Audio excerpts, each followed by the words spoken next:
All right, guys, so here we go. Round three, part three of radiant barrier installation in this house. So if you looked at the first couple parts, you'd see those different attic sections that I had to work on. This will be the upper attic of the whole house, the actual top level. I cut this hole in the ceiling a couple months ago. The original hole to get up there was in that closet, which is through that door just past the ladder. And that was a very tiny hole to get up there. That was absolutely not going to work. So I climbed up through that hole, marked spots in the ceiling, and used a sawzall and cut through. Made myself a bigger access panel. So far it's been working out really well, and I'll be finishing that off. I'll make a video of finishing off the edges of that.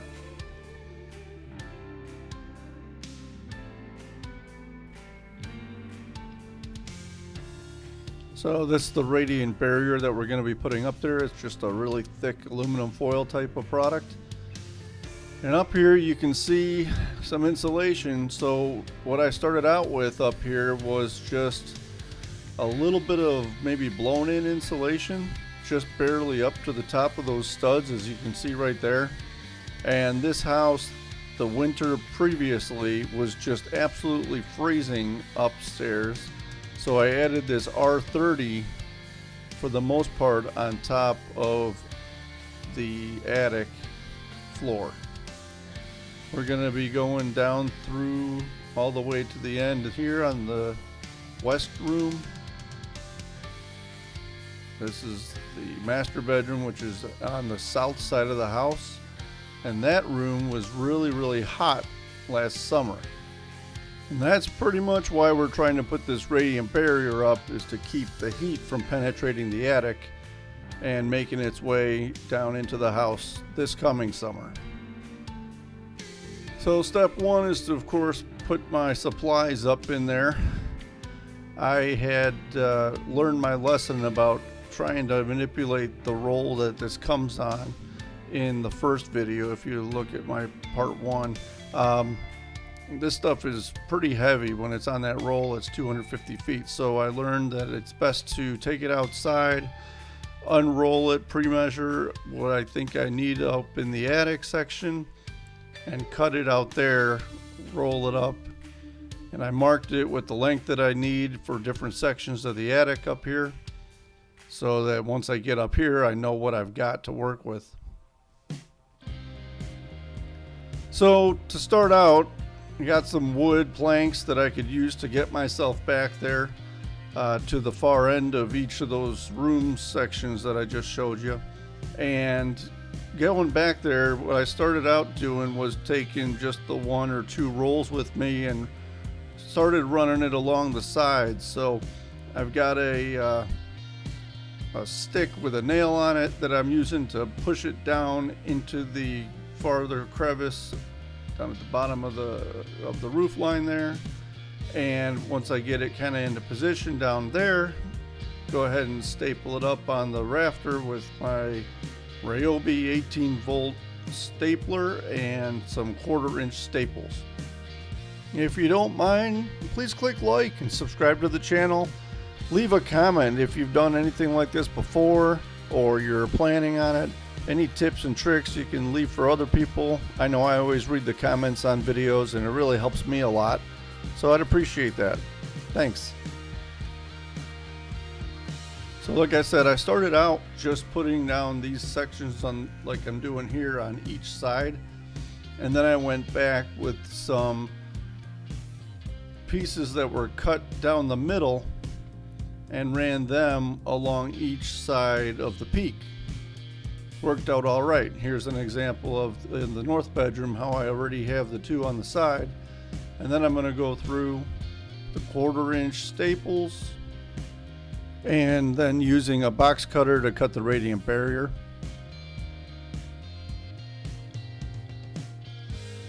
You can see I don't have a lot of room to get through here. And it's not very tall in there either. One of the distinct challenges here is to plan out your attack. I have multiple boards that I was shimmying around so I can crawl around on those. Don't want to risk falling through the ceiling. And of course, planning out what you need when you're going to need it. That could be a challenge occasionally as well. I'd maybe crawl 3, 4, 5 feet ahead and realize I'd left one of the things behind. I was thinking about maybe making some kind of little tool bag or something to bring with me, but really with that long poker, that wouldn't fit in there anyway. Needing the different radiant barrier and all that. So what I would do is go again all the way to the end, and here you see the two pieces that was basically one of the pieces that I cut in half to make them fit from the peak down to what I've already put down. And this particular section, well, really all but the first one, have these boards that you see running up and down to the peak. So what I would do is put this section up a little at a time, and then when I get to each of those boards that are supporting the roof, I would cut the slit in it with the knife and then wrap it around, staple it up.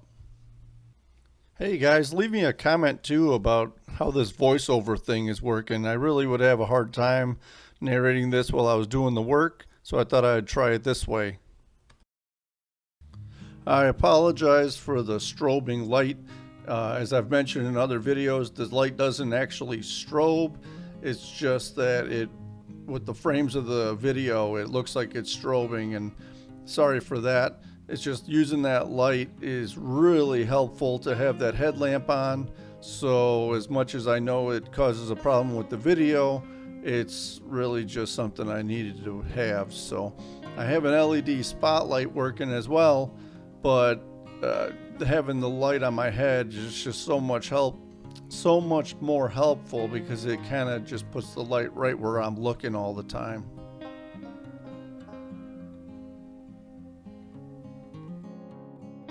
All right, well, here's another section not started yet, trying to plan my attack. And once I get all this radiant barrier up, as you can see, I still have the section in the middle to put the R30 insulation down on.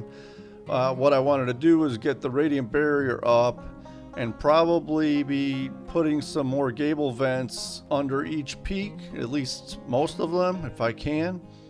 I might also be adding a solar powered roof vent fan. So what I'll do is get this radiant barrier in like you're seeing here, cut those holes for the gable vents, crawl through one last time to make sure those are installed and screwed into place. Then I'll put the R30 insulation and finish up with that center track that I'm moving around in now, where that is. Then hopefully we're completely good for the hot and the cold, and this house will be a lot more comfortable.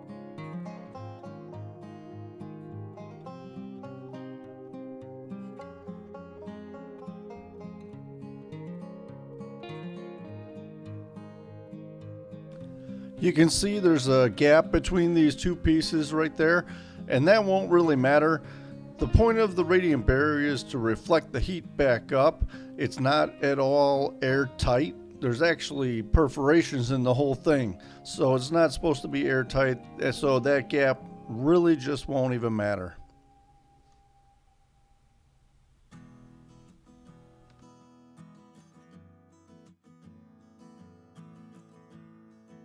Now here we are over the master bedroom, and you can see how I'm starting out.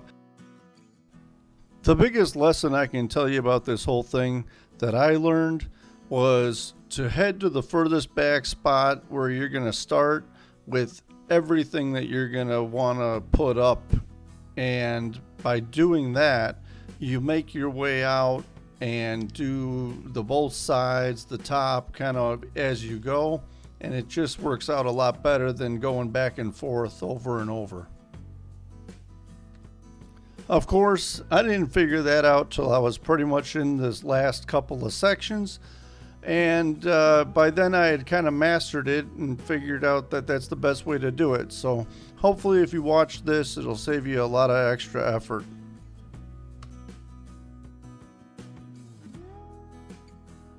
So here's what it looks like, pretty much finished up. Got a few finishing touches to do. Then, like I said, I'll add those gable vents, finish off that R30 on the floor of the attic, and next season should be a lot more comfortable. Thanks for watching. I hope this video helped you out. Please click like and subscribe, and we'll see you in the next video.